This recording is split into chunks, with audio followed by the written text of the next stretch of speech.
35º Congreso Nacional de Medicina General y Social. Germán Enrique Reyes Forero. Primer Simposio Internacional de Envejecimiento. Organiza Asmedas Antioquia.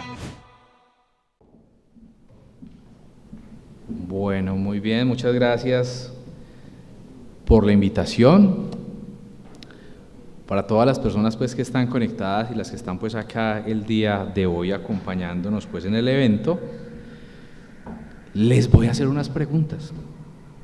Tranquilas que no hay que responderlas, pero ¿ustedes sabían que la gran mayoría de mujeres que consumen cigarrillo, por ejemplo, durante la gestación logra disminuir e incluso suspender el consumo, pero que indudablemente vuelven a consumir después de la gestación? Y que uno de los grandes problemas para los médicos, es bien grande el problema, es tener esa mujer, las que no fueron capaces de manejar el consumo. Y que no solamente eso está ocurriendo, sino que tenemos una gran población de mujeres que tienen un problema de abuso de sustancias psicoactivas, especialmente opioides, incluso durante la gestación, con síndromes de abstinencia neonatales que son mortales en muchos de los casos en esos neonatos. Pues de eso vamos a hablar el día de hoy, con la charla de manejo del síndrome de abstinencia a sustancias durante la gestación. Ya dijeron mi nombre, soy Jorge Marín, soy especialista en toxicología clínica y propongo pues esta agenda para el día de hoy, hablar de algo de generalidades, vamos a hablar de epidemiología, vamos a hablar una aproximación a algunas de las sustancias que se utilizan durante la gestación pues por algunas mujeres y algunas medidas de manejo y unas conclusiones. Algo muy importante es saber qué es una droga. Hay una definición muy antigua que es del siglo pasado de la Organización Mundial de la Salud y dice que una droga es toda sustancia que introducida en el organismo vivo pueda modificar una o varias de sus funciones. Cuando miramos esto es una definición demasiado amplia, es demasiado amplia. Sí, ahí están medicamentos, sustancias psicoactivas y una gran cantidad de compuestos, por consiguiente es demasiado amplio.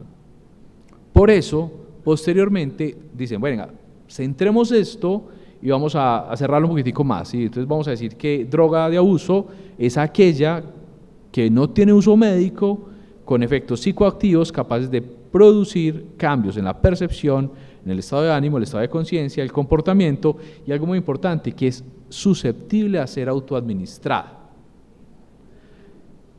Una de las cosas más, digamos, por decirlo así, adictivas que existe son los gases inhalables. Y es muy extraño ver que alguien utilice un gas inhalable, es rarísimo.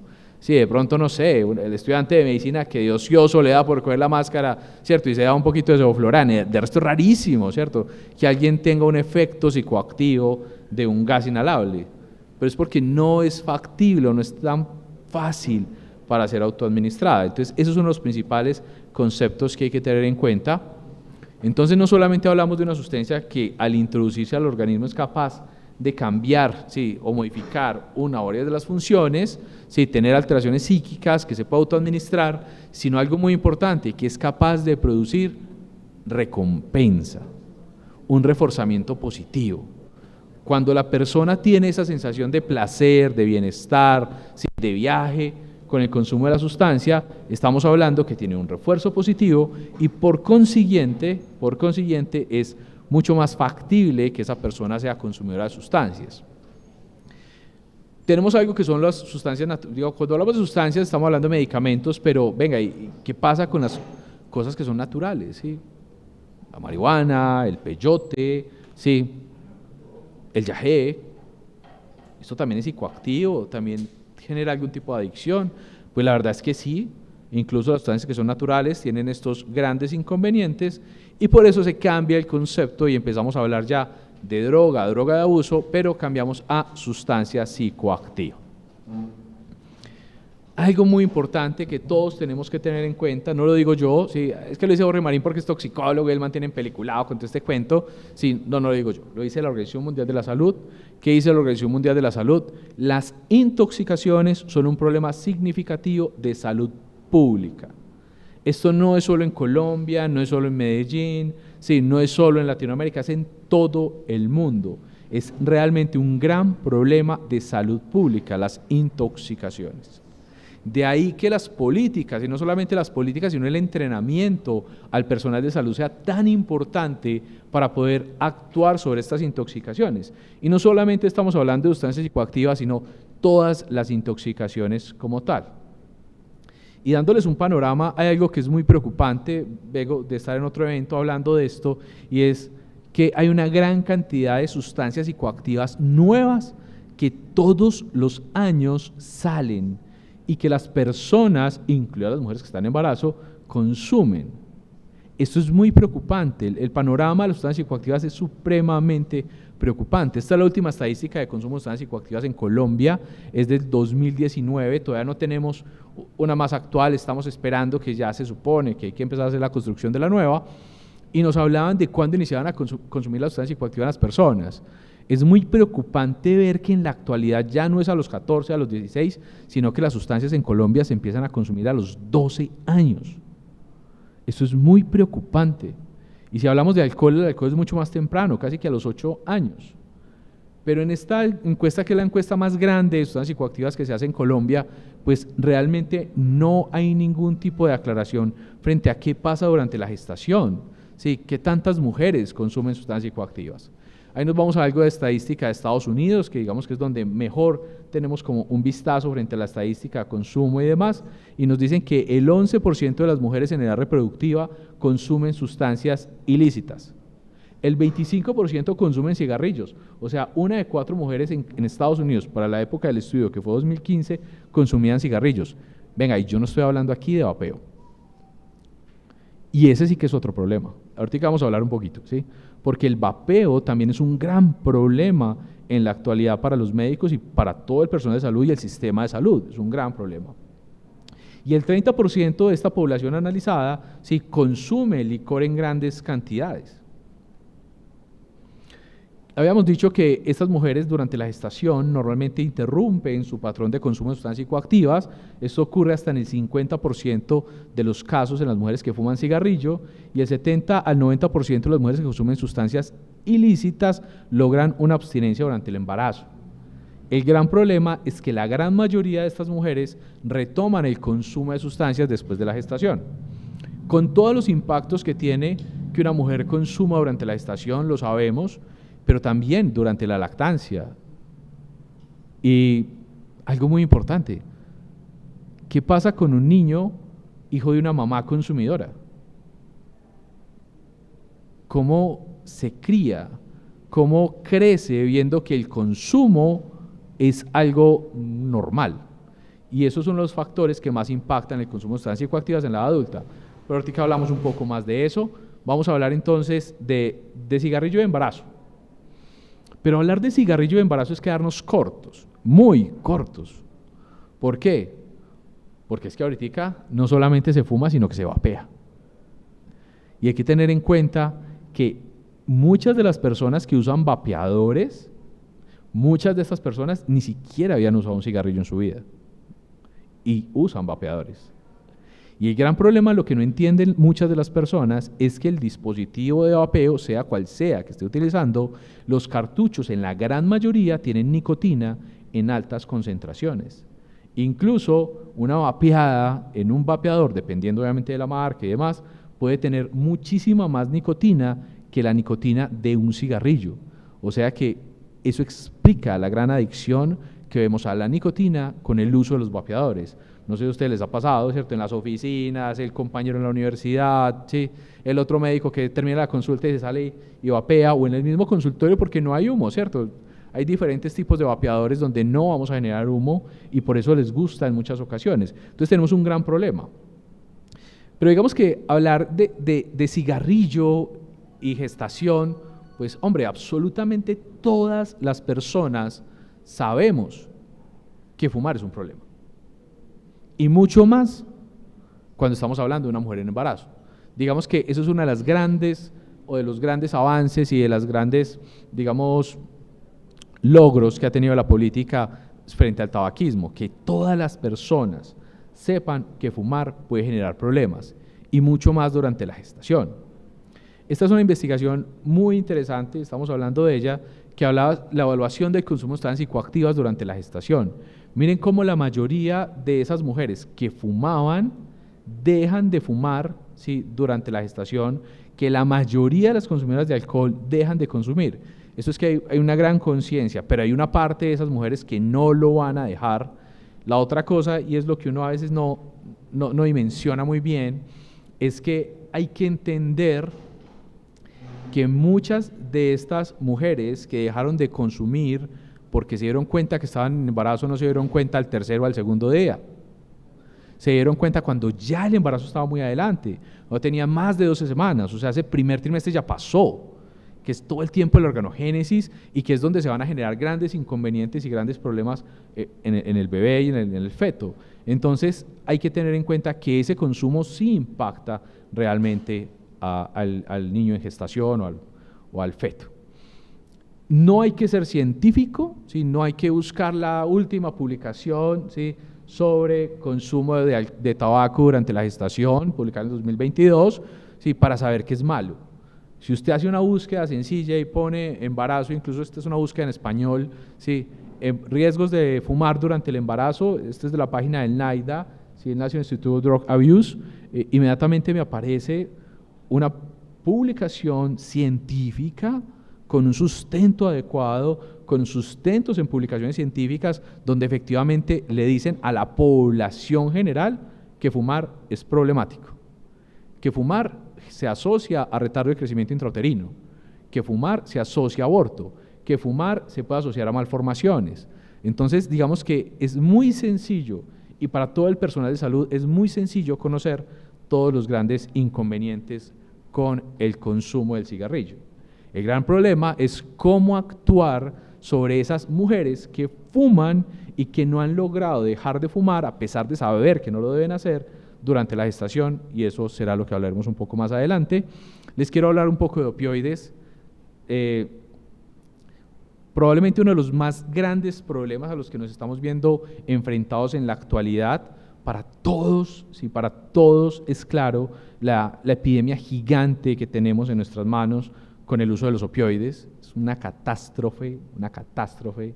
El 69% de las muertes debidas a trastornos por su consumo de sustancias o de drogas en el 2019 se asoció al uso de opioides. 2019, todavía no estábamos, pues ya estábamos en la epidemia, ¿sí?, de los opioides, pero no estábamos en las proporciones actuales. En el 2020, el 40% de los tratamientos por trastornos de consumo de sustancias o de drogas se asoció al uso de los opioides. Eso es una proporción demasiado alta. Y sin hablar de la cantidad de años, sí, que se van a perder laborales, económicos y demás por el consumo de los opioides. En el mundo, sí, 11 millones de personas se inyectan drogas. 11 millones de personas, más de la población de Bogotá. Son muchísimas personas que se inyectan drogas y es un problema muy grave que tenemos. Esto es afuera de la clínica Soma, en toda la Oriental. Conocen el sector, ¿cierto? Está la Oriental, está la clínica Soma, está detrás.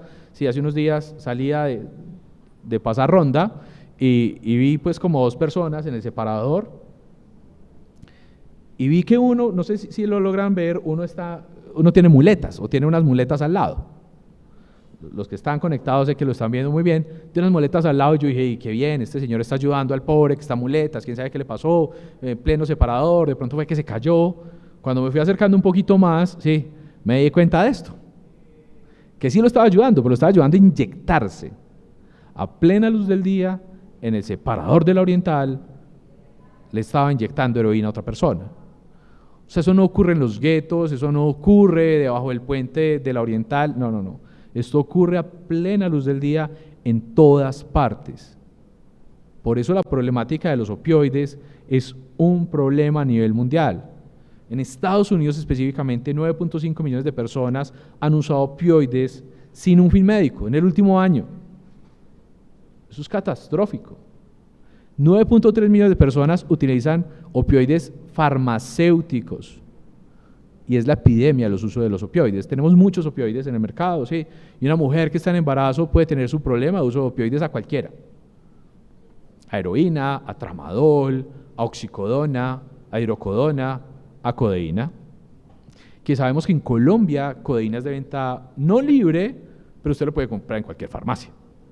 Se supone que usted debería ir con una fórmula médica, no fórmula de control, pero sí una fórmula médica para que le entreguen, le puedan vender codeína. Pues usted la pide a domicilio, usted manda un mensaje por Rappi, la pide por Rappi sin ningún problema, ¿sí? No tiene ningún inconveniente. O tramadol.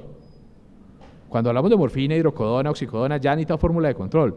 Pero el gran problema que nosotros tenemos en la actualidad, aunque sí es problemático la hidrocodona, la oxicodona y demás, el gran problema de nosotros, los toxicólogos de dependencia a opioides, es con el tramadol y con la codeína.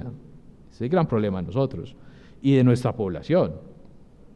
Miren esto, y qué pena que, digamos, hace parte de esto, pero quiero hacer mucho énfasis en el problema de los opioides, porque es muy, muy problemático en todo el mundo, y nosotros estamos empezando a ver ya este tipo de inconvenientes. Esto es 2017, cuando se habla que empieza la epidemia de los opioides en Estados Unidos, 63.632 muertes por opioides.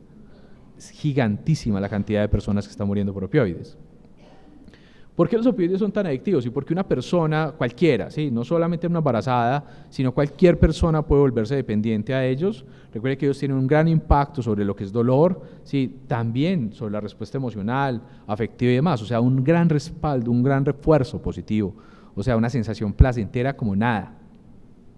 Hay unas investigaciones muy bonitas que hablan de cómo es la sensación cuando alguien utiliza un opioide como fentanil, por ejemplo. Y la sensación es 100 veces más potente a un orgasmo. Esto se hizo con PET scan. O sea, usted se imagina un orgasmo 100 veces más potente. Gigantísimo. Eso explica por qué las personas se enganchan de una manera tan fácil a opioides como serían, por ejemplo, el fentanil. Y para que alguien genere una dependencia, recuerde que es algo multifactorial. Están factores genéticos, factores familiares, culturales. Hombre, si yo crezco en un ambiente donde todos los días todas las personas consumen, pues yo voy a crecer pensando que eso es normal. Una le pregunto a las embarazadas que atiendo en Soma, porque es de todos los días, mujeres embarazadas consumen sustancias psicoactivas, les pregunto, ¿y qué consumes? Me dijo, doctor, lo normal. ¿Y qué es lo normal? ¿Marihuana? Es que fumar marihuana es normal. Pues doctor, todo el mundo no fuma marihuana. No. Ay, doctor, donde yo vivo, todo el mundo, desde los niños hasta los señores ya viejos, fuma marihuana. ¿Cómo así? Cultural. Eso es un problema gravísimo, un problema muy grave. Y si no estamos hablando solamente de marihuana, sino de cocaína, opioides y demás, obviamente eso impacta muchísimo en la posibilidad de tener la dependencia. Entonces el consumo, la dependencia es multifactorial, muchos factores que van a estar implicados allí. Y si hablamos específicamente de opioides, miren esta estadística tan interesante. ¿Sí? Al momento del parto, los diagnósticos relacionados con el uso de opioides del 2010 al 2017 aumentaron en un 131%. O sea, cuando hablamos de la epidemia de los opioides, no solamente estamos hablando del muchacho que usted lo ve en un video, en YouTube o en redes sociales que parece un zombie, ¿sí? No, todas las personas están o tienen este problema, incluso mujeres que están en edad reproductiva. Y en el 2019 el 7% de las mujeres reportaron usar un opioide de prescripción durante el embarazo. O sea, efectivamente saben que están usando opioides durante la gestación. Y cuando vamos a mirar cuáles son los impactos del consumo de opioides durante la gestación, pues hombre, sabemos que uno de los grandes riesgos es la muerte materna.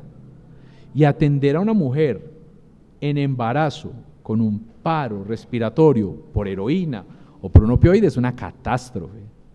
La reanimación de las pacientes es supremamente complicada y en muchos de los casos, indudablemente el feto muere. Es muy frecuente y eso es uno de los grandes problemas. Esa hipotensión refractaria es supremamente complicado. Entonces, muertes maternas, claro que sí. Obviamente hay alteraciones de crecimiento fetal, sí, se asocia a parto pretérmino, los opioides, dependiendo de la cantidad del que estemos hablando, puede ser teratogénico, y uno de los grandes problemas que estábamos hablando al inicio es la abstinencia neonatal. Es indudable que un niño que nazca o una niña que nazca de una mamá consumidora de cualquier opioide, cualquiera, que es que uso metadona porque tuve un problema de dependencia a tramadol y el toxicólogo me maneja metadona durante el embarazo porque no me la pueden quitar, está bien, no hay problema, ¿sí? Ese niño va a hacer abstinencia. y hay que manejarlo. No, es que yo tomo tramadol porque tengo un dolor lumbar crónico, ¿sí? No sabía que estaba en embarazo, en estos días tuvimos la situación, mujer que no sabía que estaba en embarazo y llegó a término y que no sabía que estaba en embarazo y estaba tomando su tramadol todos los días, se tomaba 20 gotas por la mañana, 20 gotas por la noche. El niño nace con síndrome de abstinencia terrible, catastrófico, ¿sí? Y les decía, mucho cuidado porque la abstinencia neonatal es mortal. O sea, neonato que hace abstinencia y que no se maneja es muy grave y se puede morir, el adulto no. Y vamos a ver que estas embarazadas no se mueren en abstinencia, pero sí es muy sintomático, es de las peores abstinencias que existen, pero no se mueren, ¿sí? Y las manejamos bien. Recuerde que el sistema opioides, ya lo habíamos dicho, tiene una función sensitiva, moduladora de las funciones gastrointestinales, endocrinas, autonómicas, ¿sí? Acciones emocionales, recompensa, adicción y obviamente pues un impacto cognitivo muy importante. El mecanismo por el cual ellos funcionan tiene que ver directamente con la acción sobre los receptores opioides, y esa acción sobre los receptores opioides, al estar ellos en todo el encéfalo, y no solamente en el encéfalo, sino en tantas localizaciones, explican pues por qué a la persona genera esa gran dependencia y de una forma tan temprana. Cualquier cosa que sea capaz de liberar dopamina o liberar mucha dopamina de una forma muy rápida y que rápidamente disminuya, sí, y en estas áreas específicas, me va a generar una adicción sin ningún problema. E incluso otro de los grandes problemas del uso de los opioides es que con el uso de los opioides se va a generar una neuroadaptación, ¿sí? Se va a generar una nueva normalidad en el cerebro después de haber estado en contacto con ellos. Y no tiene que ser un contacto prolongado, ¿sí? Contactos muy cortos durante muy poco tiempo va a generar la adicción. Cuando tenemos una paciente que es consumidora de opioides, lo ideal es mirar, venga, ¿por qué usa el opioide, cierto?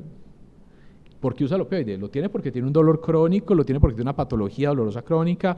¿O lo tiene porque está usando específicamente de ellos sin ninguna otra indicación médica? O sea, ¿cuál es la razón por lo cual lo está utilizando? ¿Está abstinente o no está abstinente? ¿Tiene una abstinencia leve, moderada, grave?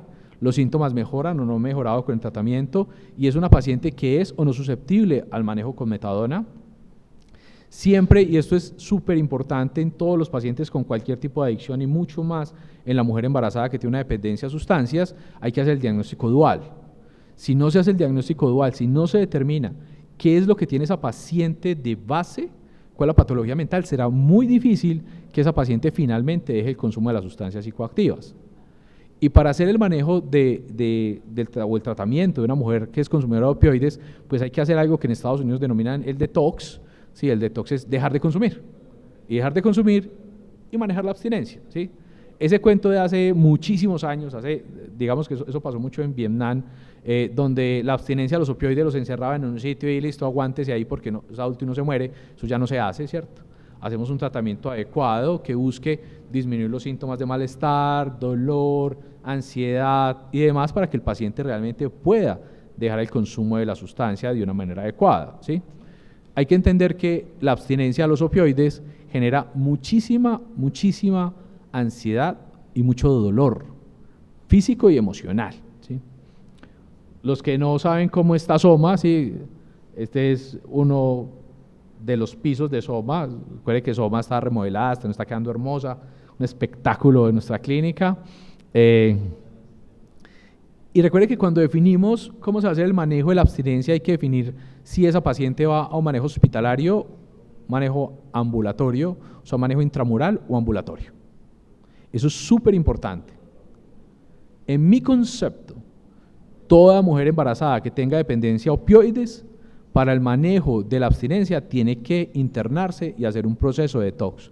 Es la mejor manera para que esa paciente se haga un manejo adecuado de su abstinencia. Simplemente para contarles, dado la epidemia de los opioides tan grave que ocurre en Estados Unidos, la FDA este año aprobó la venta libre de naloxona para uso intranasal. Usted en Estados Unidos puede ir a una farmacia en cualquier parte y decir, véndame una ampolla de naloxona nasal, y efectivamente le venden una ampollita con el aplicadorcito. O sea, usted no necesita hacer nada, usted no necesita envasar nada, es un aplicador que usted le pone en la nariz al paciente. Si usted tiene un familiar, un hermano, usted va por la calle y ve que alguien está con manifestaciones de intoxicación aguda por opioides, usted ya no necesita ni fórmula, ni nada, usted lo puede cargar, ¿sí? muchos de los hijos, muchos de los familiares de personas que son consumidoras de opioides están optando por tenerlo en casa para disminuir la mortalidad. En este momento todos los primeros respondientes en Estados Unidos lo tienen, en Colombia todavía no la tenemos, estamos en el proceso, ¿sí? La idea es poderlas tener también, pero incluso, por ejemplo, en este momento, un amigo que tengo allá que también es médico, él es, hey, cómprame unas de naloxona pozo intranasal para que tengamos pues por acá, porque me parece interesante.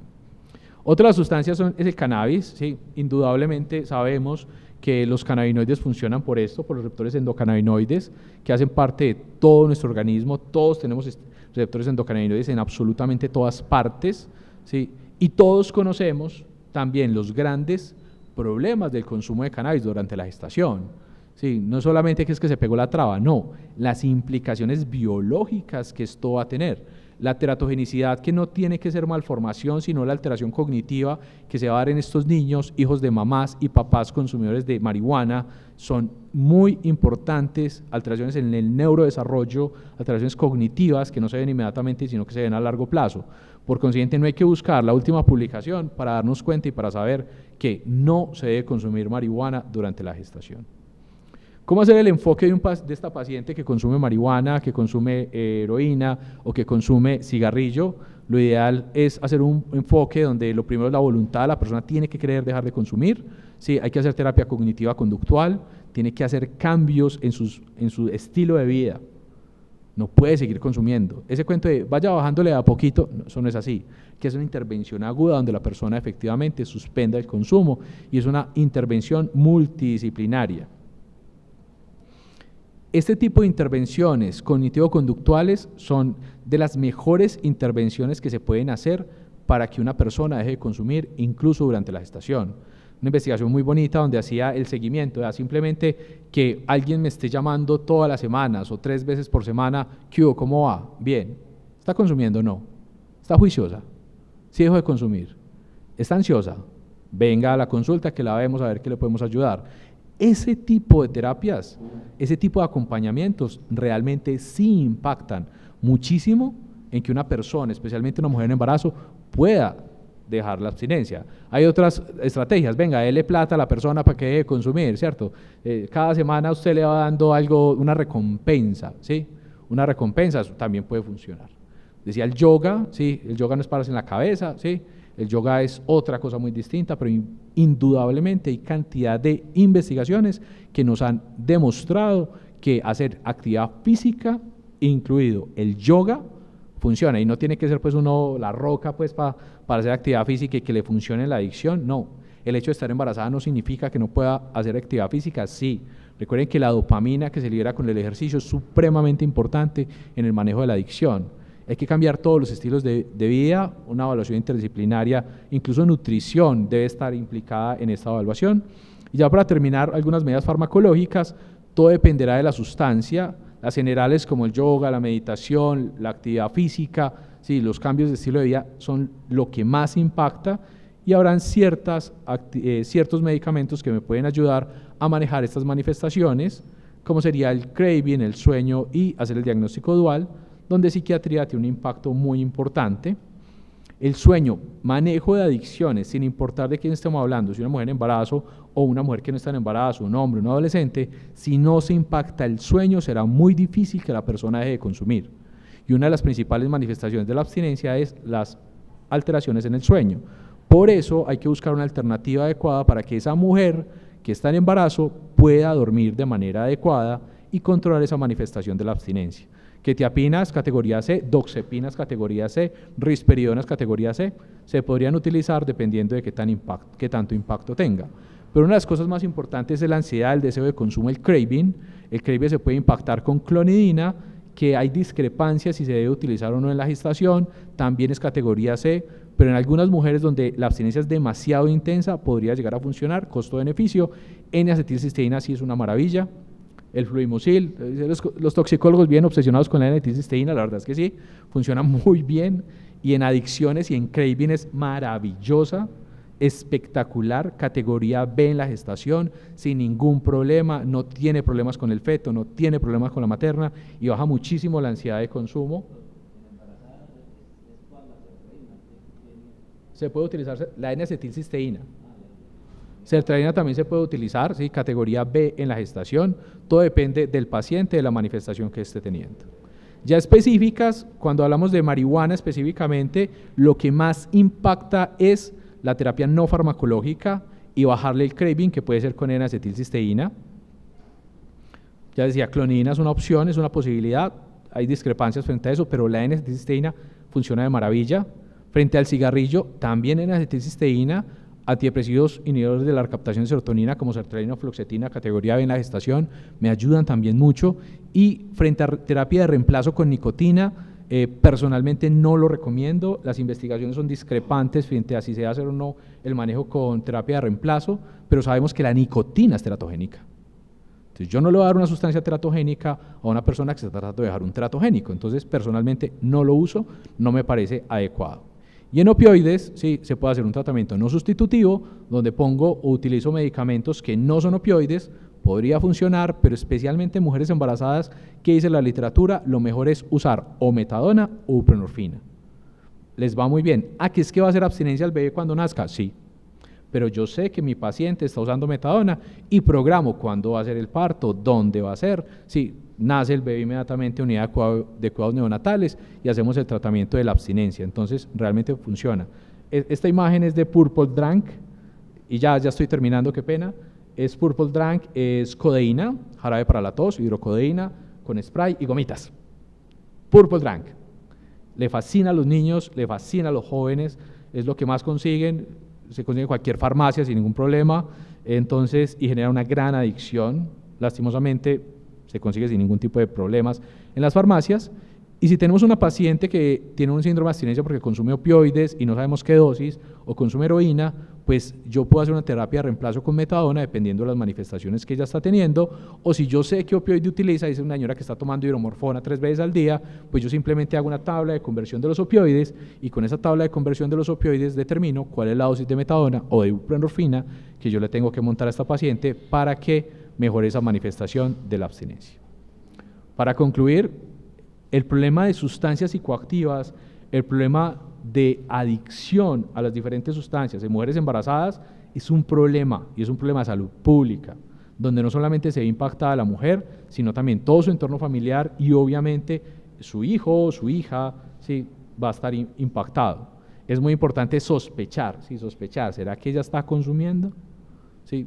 ¿Será que consume? Interrogar. Y asociado a eso, hacer el reporte también, porque es muy importante. Se impacta en morbimortalidad cuando hacemos un tratamiento adecuado para la adicción, y una atención temprana y oportuna en el paciente es necesario, mucho más cuando estamos hablando de mujeres en embarazo, y obviamente, pues siempre buscar el apoyo. Una de las cosas que más me gusta de la toxicología es que en la toxicología no hay orgullos. No conozco toxicólogo que no sea buena gente, todos son buenas gentes. Todos son unos bacanes, todos son buenas gentes, todos son buenas personas, les encanta ayudar a la gente, porque en toxicología hay una cosa, aquí no hay orgullos. Aquí cualquier pregunta que un médico haga, el que se beneficia es el paciente. Y así pensamos todos los toxicólogos. Entonces en toxicología nunca hay preguntas poco inteligentes, siempre son preguntas inteligentes porque siempre se beneficia al paciente. Muchas gracias por su atención.